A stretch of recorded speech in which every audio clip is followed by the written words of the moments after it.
ज्ञान रतन का जतन कर, माटी का संसार। हाय कबीरा फिर गया, फीका है संसार। अर्थात कबीर जी कहते हैं कि ये संसार तो माटी का है। आपको ज्ञान पाने की कोशिश करनी चाहिए, नहीं तो मृत्यु के बाद जीवन और फिर जीवन के बाद मृत्यु, यही क्रम चलता रहेगा। भाव आपको संतों महापुरुषों की संगति करनी चाहिए।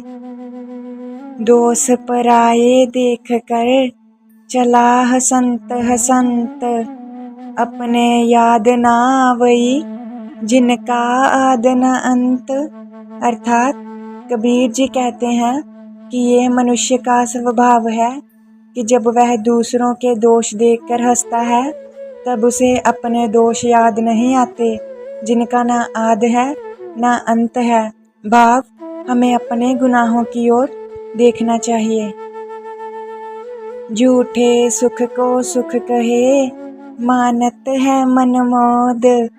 खलकच बैना काल का, कुछ मुँह में कुछ गोद।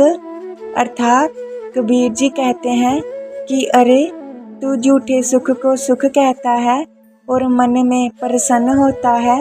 देख ये सारा संसार मृत्यु के लिए उस भोजन के समान है जो कुछ तो उसके मुंह में है और कुछ गोद में खाने के लिए रखा है। कहने का भाव है कि ये सारा संसार नष्ट हो जाएगा। हमें अपने कर्मों को करते हुए परमात्मा को भी याद रखना चाहिए। कबीर तन पंछी भया, जहाँ मन तहाँ उड़ी जाए। जो जैसी संगति करे, सो तैसा ही फल पाए।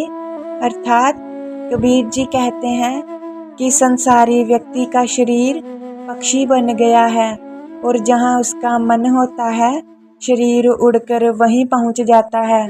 सच है कि जो जैसा साथ करता है वह वैसा ही फल पाता है। तो हमेशा संतों महापुरुषों की संगति में ही रहें। कबीर शोधन संचय, जो आगे को होए।